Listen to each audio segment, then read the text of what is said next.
एक एक कदम धीरे धीरे जीवन में आगे बढ़ते चलो। यही जीवन का नियम है, यही इस ज़िंदगी का रूल है। हार मत मानो। हार क्यों मानते हो? चलो मैं आज ना आपको आपके जीवन का एक सिद्धांत बताता हूँ। आपको अपने जीवन का एक सिद्धांत रखना ही पड़ेगा। बिना सिद्धांत के जीवन में कुछ नहीं होता। आज जो स्थिति है ना कैंडिडेट की, छात्र की, वो स्थिति बहुत बहुत बेकार हो चुकी है। उसका पेशेंस लेवल, उसका दिल, उसका दिमाग, उसकी फीलिंग्स, सब की वाट लगी हुई है। सबको एकदम वाहियात तरीके से बिगाड़ा हुआ है आज के समाज ने। ऐसा मैं इसलिए बोल रहा हूँ क्योंकि एक बच्चे को, एक लड़के को, एक लड़की को अपना भविष्य डिसाइड ही नहीं कर पा रहा है। वो, उसका कोई एम ही नहीं बन पा रहा है। मैं आज आपको एक एम देता हूँ कि आपके माता पिता, बहुत सारे लोग, बहुत मैक्सिमम बच्चे अपने माँ बाप से प्रेम करते हैं। मैक्सिमम। कुछ ऐसे हैं जिनका प्रेम का लेवल ही ख़त्म हो चुका है। मतलब उनको माँ बाप सुबह उठते ही गाली देते हैं, दोपहर में भी गाली देते हैं, शाम को भी गाली देते हैं। उनको अपने घर से ही चिढ़ हो गई है। वो घर में ही नहीं रुकना चाहते। घर में रहने का मतलब उनके ऊपर इतना प्रेशर होता है, इतना टेंशन होता है, इतना उनको सुनाया जाता है कि उनको ये लगता है कि ये दुनिया, ये माँ बाप, ये परिवार उनका है ही नहीं। वो कहीं बाहर रहना अच्छा समझते हैं, लेकिन घर में नहीं। घर के काम से बचते हैं। घर में कोई काम बोल दिया जाए, कुछ आवाज़ लगा दिया जाए, कुछ बोल दिया जाए, ज़्यादा देर तक सो लिया तो उसके ऊपर चिल्लाना शुरू कर दिया जाए, उनको एकदम टेंशन हो जाती है। लेकिन मैक्सिमम लोग प्रेम करते हैं। पर मैं सबको एक साथ लेके चलता हूँ, ठीक है? सबसे पहले आज मैं आपको एक छोटी सी चीज़ बताता हूँ कि एक सेब होता है ना, सेब। सेब आज मार्केट में शायद 100 या 150 रुपये के बीच में है। एक कहावत है कि एक सेब रोज़ खाने से इंसान स्वस्थ रहता है। पर ये एक सेब क्या कोई रोज़ खिला पाता है अपने माँ बाप को, या खुद खा पाता है? मैं आज आपको टारगेट देता हूँ कि ये एक सिद्धांत आपको पकड़ना है कि आपको इतना बनना है, इस लायक बनना है कि आप वो एक सेब अपने माँ बाप को खिलाएं रोज़। आखिरकार आपके माँ बाप आपको बुरा भला क्यों बोलते हैं? क्योंकि आप पैसा नहीं कमा रहे हो, आप लाइफ में सेटल नहीं हो, इसीलिए तो। वरना किसके माँ बाप पागल हैं कि अपने बच्चों को बुरा भला बोलेंगे? और जिनके माँ बाप बुरा भला नहीं बोल रहे हैं, प्रेम करते हैं, साथ देते हैं, उनके लिए भी ये बात है। ये सिद्धांत मैं आपको दे रहा हूँ, बहुत छोटी बात है। और इस सिद्धांत को पूरा करने के लिए आपको पढ़ना पड़ेगा। बस, कोई ऑप्शन नहीं है। कोई ऑप्शन आपको बनाना ही नहीं है। आपका जो पेशेंस लेवल ख़त्म हुआ है ना, जो स्क्रीन पे रोल्स कर करके जो ऐसे ऊपर करते हैं तो वीडियोस चलती है ना इंस्टाग्राम पे और यूट्यूब पे, सबसे पहले तो इंस्टाग्राम देखना ही नहीं है। जो भी फालतू की चीज़ें, उनसे दूर रहना है। बिल्कुल दूर रहना है, बिल्कुल दूर हो जाना है। और अपने ऊपर एक बार को विश्वास कर लो कि ये ज़िंदगी भर मुझे नहीं लड़ना ये लड़ाई। बहुत सारे कमेंट ऐसे हैं जिनमें वो 35 साल के हो गए हैं, 36 साल के हो गए हैं, 33 साल के हो गए हैं, 38 साल के हो गए हैं, 28 साल के हो गए हैं। तो मैं ये कह रहा हूँ कि ज़िंदगी में जो हुआ सो हुआ। मर तो जाओगे नहीं, ठीक? तो जो अब है उस पे टिको, ठीक? अपने आप को बदला जा सकता है 10 साल में नहीं, 10 महीने में। केवल 10 महीने में आपके पास जो भी चीज़ नहीं है, आप हर चीज़ पा सकते हो। अगर आप चाहते हो ना कि मेरे पास एक बहुत बड़ी गाड़ी हो, 10 महीने। आप चाहते हो ना कि आपको एक घर चाहिए, केवल 10 महीने। अब आप ये सोचोगे कि 10 महीने में कहाँ से आएगा? एक घर बनाने में कुछ नहीं तो 20-25-30 लाख रुपए लगते हैं। 10 महीने में कैसे कमा लेंगे? कमा लोगे। एक सिलेक्शन लोगे, फटाक से घर आएगा। वही सिलेक्शन फटाक से गाड़ी भी लाएगी। वही सिलेक्शन फटाक से आपका पूरा जीवन बदलेगा। केवल एक सिलेक्शन और 10 महीने। अपने आप को सबसे पहले देखो, हर दिन उत्तेजना में रहना, हर दिन ये सोचना कि यार मेरा कब होगा, मैं कैसे करूँ, मैं कैसे पढ़ाई करूँ, मैं कैसे शुरुआत करूँ, मैं क्या करूँ, मतलब इस उलझन में मत रहो। एक दिन आपको खड़ा होना पड़ेगा अपने साथ। वो एक दिन अभी आज की इस वीडियो के बाद है कि आपको करना क्या है। जो हुआ सो हुआ, जो नहीं आता सो नहीं आता। जो एग्ज़ाम दिया, यूपीपी का एग्ज़ाम दिया, अच्छा नहीं गया, आगे एसएससी का एग्ज़ाम है, एमटीएस का एग्ज़ाम है, रेलवे आरपीएफ का एग्ज़ाम है, ग्रुप डी आएगा, एनटीपीसी आएगा। जो आगे आएगा उसमें से आपको अपने लायक एक चीज़ पकड़ के बैठनी है कि बस बहुत हुआ, बहुत हुआ ये दुनियादारी, बहुत हुआ ये टेंशन, बहुत हुआ डिप्रेशन, बहुत गाली सुन लिया, बहुत अपने साथ बेइज्जती फील करवा ली, बहुत अपने आप की बेइज्जती करवा ली, बहुत अपने आप को मैंने दबा लिया। बस आज अंतिम है। एक रास्ता आपने पकड़ना है कि बस 10 महीना। आपको ये याद नहीं रखना है कि फॉर्म कब आएगा, आपको ये याद नहीं रखना है कि वैकेंसी कितनी आएगी, आपको ये याद नहीं रखना है कि कंपटीशन क्या है, क्या पढ़ना पड़ेगा, क्या नहीं पढ़ना पड़ेगा। सबको भूल के एक चीज़ कि बस इस बार रेलवे एनटीपीसी का एग्ज़ाम, बैंकिंग का एग्ज़ाम, टीचिंग का एग्ज़ाम, बीपीएससी, यूपीपीसीएस, आरओ, केवल एक चीज़, उस एक चीज़ को अपने दिल में बैठाना है। वो अभी आज इसी वक्त इस वीडियो को देखने के बाद, कोई दूसरी वीडियो नहीं देखनी, कोई तामझाम नहीं करना, कोई कुछ सोचना नहीं है, केवल डिसाइड तो डिसाइड। आखिरकार मेरी वीडियो क्यों देख रहे हो? फालतू का है क्या? फालतू का समय है क्या? फ्री का आए हो क्या? समय फ्री का है क्या कि मेरी भी वीडियोस देख रहे हो, थोड़ा मज़ा आया, मोटिवेशन आया, हाँ करेंगे करेंगे, दिमाग में सोचा, हाँ अब तो सनी भैया की वीडियो देख ली, हाँ मेरे आंखों में आंसू आ गया, अब मैं रेलवे के लिए पढ़ूंगा, अब मैं बैंकिंग के लिए पढ़ूंगा, आज से मैं रोज़ पढ़ूंगा। फिर वही मेरे 10 मिनट की वीडियो ख़त्म होने के बाद फिर अब यूट्यूब पे लगे हुए हो। कोई टीचर बना हुआ है उसको फॉलो कर रहे हो, उसको देखे जा रहे हो, कोई रेलवे में लग गया उसकी वीडियोस देखे जा रहे हो, उसके व्लॉग देखे जा रहे हो, कोई यूपीपीसीएस डीएसपी बना हुआ है उसकी, मतलब अब आप जो बनना चाहते हो वो आप यूट्यूब से फुलफिल करे जा रहे हो। आपको नहीं करना क्या? आपको नहीं लगना 8 घंटे, 6 घंटे, 5 घंटे, 4 घंटे वो हवा में नहीं, रियल में आपको लगाना पड़ेगा। तभी ना आप वो बनोगे, तभी ना आप भी वीडियोस बनाओगे। हे गाइस, मैं रिव्यू ऑफिसर बन गया हूँ और मेरा ऑफिस ये लखनऊ सचिवालय है, और आप लोग का बहुत बहुत शुक्रिया कि आप लोगों ने मेरा चैनल सब्सक्राइब किया है, और ये मेरी ड्रेस है, ये मेरा आई कार्ड है, और ये मेरा दफ्तर है। आज मैं अपने मम्मी पापा को अपने ऑफिस में ले जा रहा हूँ, मैंने इतनी मेहनत करी, ये वाली किताबें थी। ये सब कैसे करोगे? बस दूसरे को देखोगे क्या? खुद नहीं करना है, खुद नहीं बनना है। देखना छोड़ दो, क्योंकि वो दूसरा बन चुका है। उसको देखने के लिए लाखों करोड़ों की भीड़, जो गधी है, जो गधा है, वो देखने के लिए तत्पर है, वो फॉलो करेगा उसको। और लगने के बाद हर इंसान जीवन मस्त काटता है, वो कभी भी सच्चाई नहीं बताता। उसको अपना जीवन उपभोग करने का इतना मज़ा आता है कि वो कभी भी सच्चाई बताएगा ही नहीं। मैं कुछ एग्जाम्पल बताता हूँ ना।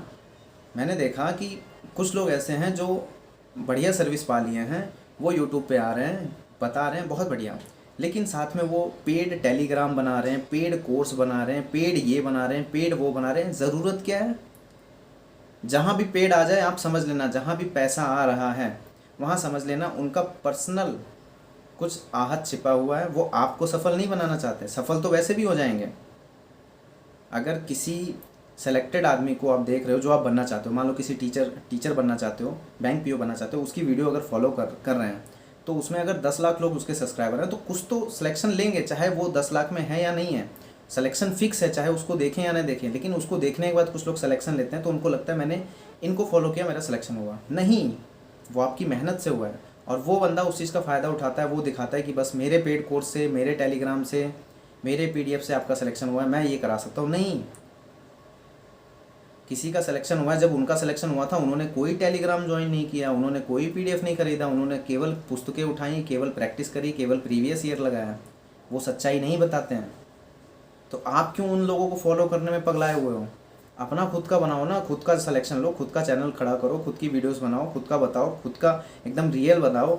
यार देखो, मैं बहुत गरीब घर से था, मेरे घर में बहुत टेंशन थी, इतने सारे एग्ज़ाम दिए, फेलियर था। बस एक दिन मैंने एक वीडियो देखी, उसके बाद मैंने यूट्यूब पे फालतू का चीज़ देखना ही छोड़ दिया। बस जब भी यूट्यूब खोल रहा था, काम की चीज़ें, ये किताबें थी, ये प्रैक्टिस था, ये मेरा तरीका था।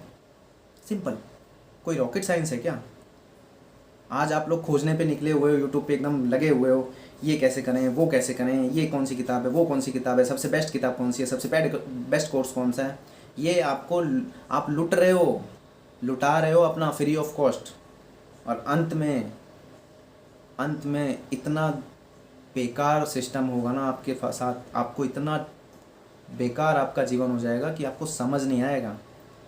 लोग ऊपर से ऊपर जाते रहेंगे, जो मैंने बताया, वीडियोस बनाएंगे, सब्सक्राइबर बढ़ेगा, 1 मिलियन, 2 मिलियन, 3 मिलियन, सैलरी से इनकम आ रही है, यूट्यूब चैनल से इनकम आ रही है, पेड कोर्स से इनकम आ रही है। वो तो उनका तो लाइफ सेट हो रहा है ना, उनके तो भगवान, उनके तो जो कैंडिडेट हैं वो उनको भगवान तो बनाए जा रहे हैं ना। और आप भी उसी भीड़ में चले जा रहे हो, आप अपना नहीं देख रहे हो। वो जो बना है वो मेहनत से बना है, और आप जो बनोगे वो भी मेहनत से बनोगे। कोई शॉर्टकट तरीका नहीं है। और बुक के बारे में तरीके के बारे में अगर आप बार बार आपके मन में चल रहा है तो आप गधे हो, गधी हो। क्या नहीं पता आपको? आपको यूट्यूब चलाना आता है, आपको ये पता है कि आरपीएससी सेकंड ग्रेड का टीचर बनना है, लेक्चरर बनना है, आपको ये पता है बैंक पीओ क्या होता है, तो आपको ये नहीं पता कि बैंक पीओ में क्या सिलेबस आता है? आप ये नहीं पता लगा सकते हो कि बैंक पीओ के सिलेबस में क्या क्या चैप्टर आते हैं, क्या क्या सिलेबस है, कौन कौन सा विषय है, उस विषय के लिए कौन कौन सी अच्छी किताबें हैं? आप रेलवे की तैयारी कर रहे हो, आप ये नहीं जानकारी निकाल सकते रेलवे में कितने विषय आ रहे हैं, उस विषय के लिए एक एक किताबें कौन कौन सी अच्छी होती हैं? मेरे जैसे बहुत से यूट्यूबर हैं जो बुक्स के ऊपर वीडियोस बना रहे हैं। केवल एक वीडियो देखो, मार्केट जाओ, बुक ले आओ, शुरू कर दो। क्या हज़ारों वीडियोस देखने की पड़ी है आपको? बेहतरीन books, best important books, best course, लगे रहोगे, समय बीतता रहेगा, सिलेक्शन नहीं होगा। और अगर तकलीफ़ों से लड़कर, क्योंकि जो बेस्ट होता है ना वो केवल एक ही होता है। बेस्ट जीएस एक ही बुक है, बेस्ट मैथ एक ही बुक है, सिंपल सी, कोई वो छुपी नहीं हुई है, कहीं वो अमेरिका से ढूंढ के नहीं लाई जाएगी। आपके लोकल मार्केट में वो सारी किताबें मिल जाती हैं। बैंकिंग सेक्टर में हो तो बैंकिंग के यूट्यूब चैनल को फॉलो करो, नॉर्मल सा आप डालोगे कि आपको सब मिल जाएगा। मेरे बताने से क्या होगा? लेकिन मैं फिर भी कह रहा हूँ कि आपको जो वैकेंसी जो जिसमें जाना है उसका प्रॉपर एक कमेंट लिखो अच्छे से, एक एक करके, क्योंकि बहुत ज़्यादा सेक्टर नहीं है। बैंक पीओ है, रेलवे है, टीचिंग है, एसएससी है, इसके अलावा जो छोटे छोटे और एग्ज़ाम होते हैं, पुलिस के हो गए, लेखपाल के हो गए, बिहार के हो गए, बिहार एसएससी हो गया, ये सारा एक एक करके आप कमेंट करोगे, मैं प्रॉपर वीडियो बना के आपको बताऊँगा कौन सी बुक लेनी है। फ़िलहाल के लिए जर्नल कंपटीशन के लिए, मैथ के लिए एसएससी की किरण पब्लिकेशन की प्रीवियस ईयर बुक लेनी होती है, रीजनिंग के लिए भी वही लेनी होती है, इंग्लिश के लिए भी वही लेनी होती है, जीएस के लिए आप लूसेंट की थ्योरी वाली बुक लेंगे, और जिस भी एग्ज़ाम में आप बैठना चाहते हैं उस एग्ज़ाम का प्रीवियस ईयर यूथ कंपटीशन का आप जीएस का बुक ले सकते हैं। करंट अफेयर के लिए हर महीने की आपको स्पीडी मैगज़ीन पढ़नी होगी, बस इतना ही करना है। इसके बाद आप क्वेश्चन बैंक ला सकते हो और मॉक टेस्ट की बुक ला सकते हो, जिसमें जो पेपर आप दोगे ना उसी तरीके का पेपर बना बना के एक बुक बनाई जाती है, उसको बोलते हैं मॉक बुक। वो ऑनलाइन भी होता है, टेक्स्ट बुक जैसे एक एप्लीकेशन है, और भी ग्रेडअप है, बहुत सारे एप्लीकेशन है, आपको जो अच्छा लगे आप कर सकते हो। और उसी तरीके से जो पुराना पेपर, जैसे मुझे बैंक का देना है या टीचिंग का देना है, तो उस टीचिंग के जितने भी पुराने पेपर हुए हैं टिल डेट आज तक का, उन पुराने पेपर को इकट्ठा करके एक बुक बनाई जाती है जिसको बोलते हैं PYQ। वो book same to same 1 question से 100 क्वेश्चन तक जैसे पेपर में आया होता है वैसे ही दिया होता है, और उस क्वेश्चन के नीचे 4 ऑप्शन भी दिए होते हैं, उसका सॉल्यूशन उस सेट के पीछे दिया होता है, उसको कहते हैं प्रीवियस ईयर क्वेश्चन बुक। बस इतना ही होता है हर किसी एग्ज़ाम में, और कुछ नहीं होता, और कोई छुपी हुई चीज़ नहीं है। और सिलेक्शन लो, अपना सिद्धांत याद रखो, अपने माता पिता को एक सेब रोज़ खिलाना है, अपने आप को भी। बड़े से बड़े तीरंदाज नहीं कर पाते, माँ बाप बूढ़े हो जाते हैं, बीमारियाँ हो जाती हैं उनको, धक्के खाते हैं, बीमारी में तरसते हैं वो। ऐसी ऐसी बीमारियाँ आप भी जान रहे हो कि जीवन में आगे कितनी तकलीफ़ें हैं। एक बार आप अस्पताल जाके तो देखिए, इमरजेंसी में किसी को हार्ट अटैक हो रहा है, किसी को शुगर हो रहा है, किसी को थायराइड हो रहा है। आप ये चीज़ बदल सकते हैं अपने माँ बाप को, अगर आप एक दिन भी ज़्यादा दे रहे हैं तो कितने खुद नसीब हैं आप। मैं आपको 10 से 20 साल बता रहा हूँ, आप दे सकते हो अपने माँ बाप को एक्स्ट्रा। खाली उनको अच्छा खान पान रखें, उनको अच्छी दिनचर्या उनकी करके। वो कैसे होगा? जब आप एक अच्छी नौकरी में होंगे, आपकी सैलरी आएगी और आपका टारगेट होगा।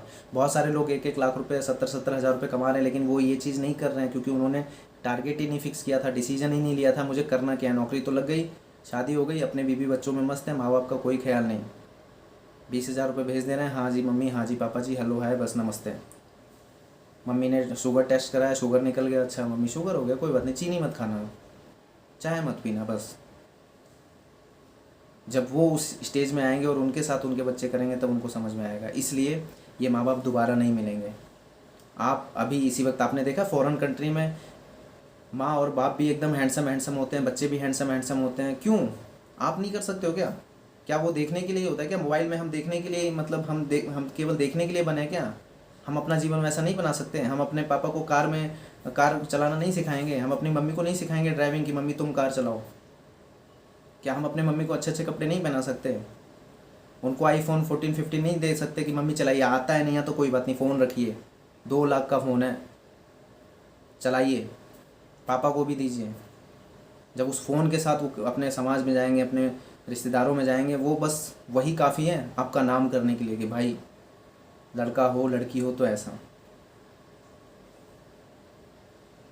एक 15-20 लाख रुपए की गाड़ी खरीद के दीजिए अपने पापा को, कैसे होगा? जब आप टारगेट फिक्स रखेंगे, भगवान भी आपका साथ देगा। आप जब अच्छी सोच रखेंगे तो आपको रास्ता मिलेगा। सोच तो बनाइए, इस सोच के साथ पढ़ाई शुरू कीजिए आज से, अभी से, इसी वक्त से।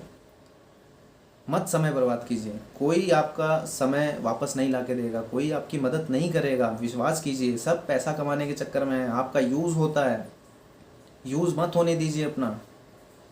अपना दुश्मन ढूंढिए, कोई आपको बुरा भला बोल के चला गया, कोई आपके माता पिता को बुरा भला बोल के चला गया, आपका खुद का ज़मीन नहीं है, आपको ईर्ष्या नहीं होती है कि यार मैं इतना गरीब क्यों हूँ? उस चीज़ को गुस्सा पालिए, गुस्सा पालने की चीज़ होती है। जवाब देंगे, वो जवाब करके देंगे। जब तक आप किसी से दुश्मनी नहीं लेते मेंटली लेवल पे, तब तक आपको करने की आग नहीं आएगी। ड्यूटी करके आएंगे 8 घंटे की, खेल कूद के आएंगे, लोगों से बात करेंगे, गर्लफ्रेंड से बात करेंगे, शाम होगा वहाँ आज पढ़ेंगे, घर का खाना ठूसा, बस सारा मोटिवेशन ख़त्म। खाना खाने के बाद पानी पी लिया, बस यार थोड़ा देर आराम कर लेता हूँ, 2 घंटे बाद पढ़ लूँगा, सुबह 4 बजे उठ के पढ़ लूँगा, फिर कल वही प्रोसेस। फ़ोन पे लगे हैं, बॉयफ्रेंड से लगी हैं, गर्लफ्रेंड से लगे हैं, दुख तकलीफ़ दोस्तों से शेयर कर रहे हैं। जो वर्किंग वाले हैं वो नौकरी पे चले गए, 8 घंटे काम कर रहे हैं, घिस रहे हैं, फिर शाम को आते आते मोटिवेशन आता है, नहीं आज तो पढ़ूंगा, फिर शाम को वही दाल चावल खाया, पानी पिया, सो गए। जब आप अपना सिद्धांत ही नहीं बनाओगे कि मुझे ये करना है और किस लिए करना है, जब आपके अंदर वो दुश्मनी नहीं होगी, साला इसको जवाब देना है, साला गाँव में मैं ज़मीन खरीद के दिखाऊँगा, साला मैं अपनी गाड़ी कार खरीद के रहूँगा, और जब तक वो काम नहीं करूँगा तब तक मैं पीछे नहीं हटूँगा। मुझे किसी की कोई नहीं सुननी, मुझे गाड़ी लेनी है तो लेनी है, घर बनाना है तो बनाना है, माँ बाप को आईफोन 15 14 देना है तो देना है, खेत खरीदने हैं तो खरीदने हैं। अब बहुत हुआ, दूसरे के खेत में जाके काम करते हैं माँ बाप, खरीदने हैं। बहन की शादी करनी है तो करनी है। कैसे होगा? जब आप स्टैंड लोगे तब तो समय तो बीतता रहेगा, स्क्रॉल करते रहोगे। कभी कभी आपको ऐसा लगेगा कि हाँ इनका यूट्यूब कोर्स ले लेता हूँ, इनका पेड कोर्स ले लेता हूँ, इनका ये ले लेता हूँ, बस भटकते रहो, फिर भटकते रहो, भटकते रहो। और ऐसे ही भटकते भटकते फिर कोई सनी सिंह आएगा, फिर आपको कोई याद दिलाएगा, फिर आप याद करोगे, तब तक तो टाइम लेट हो जाएगा ना, तब तक तो आपका समय निकल जाएगा ना, फिर क्या ही कर लोगे। पर मैं ये गलत बोल रहा हूँ कि समय निकल जाता है, समय कभी नहीं निकलता, समय कभी नहीं जाता, समय वही है, आप भटक जाते हो। आज अभी इसी वक्त कितना भी समय ख़राब हो गया हो, कितना भी आप फेल हो गए हो, कितना भी टूट चुके हो, जिस एग्ज़ाम के लिए आप एलिजिबल हो, जो आपका ड्रीम है, बस सेलेक्ट करो और लड़ना शुरू कर दो। जवाब देना है ना उस बंदे को, उस लड़की को जवाब देना है ना, उस लड़के को जवाब देना है ना, उस व्यक्ति को जवाब देना है ना जिसने आपके माता पिता को गाली दी, जिसने आपको गाली दी। गाली का मतलब वो गाली नहीं, गाली का मतलब बेइज्जती। गांव में आपको घर बनाना है ना, जवाब देना है ना। घर जब बनेगा, गांव में सबसे मॉडर्न घर आपका होगा, तो वो खुद ही में एक जवाब होगा। गांव में जब आप अपनी खुद की गाड़ी से अपने माँ बाप को लेके जाएंगे, वो खुद ही एक जवाब होगा। जब आपके माँ बाप वो आईफोन वाला जो फ़ोन होता है महंगा वाला 2 लाख 1.5 लाख का, जब वो निकाल के बात करेंगे गांव में, शहर में, तो पड़ोसी खुद ही कहेंगे कि दैट्स इट, ये होती है मेहनत। करोगे ना? बोलो करोगे, बोलो करोगे। इस वीडियो के नीचे लिखो, सब कुछ लिख के जाओ, मैं सब पढ़ता हूँ, तभी तो मैं ये वीडियोस बनाता हूँ। नीचे लिखो मुझे ये बनना है, अपनी प्रॉब्लम भी लिखो, मुझे इस जॉब में जाना है और मुझे किताबों के बारे में समझ नहीं आ रहा है, मैं क्या करूँ। जो कमेंट ज़्यादा होंगे, आप प्रतिदिन कमेंट कर सकते हो, ऐसा नहीं है कि एक दिन करके भूल गए। आपके कमेंट पे वीडियोस ज़रूर आएगा, मेरा वादा है, ये मैं बोल रहा हूँ, और मैं आपको हारने नहीं दूँगा। विश्वास करो मुझ पे और अपने आप पे, समझे? कमेंट करना। Thank you very much.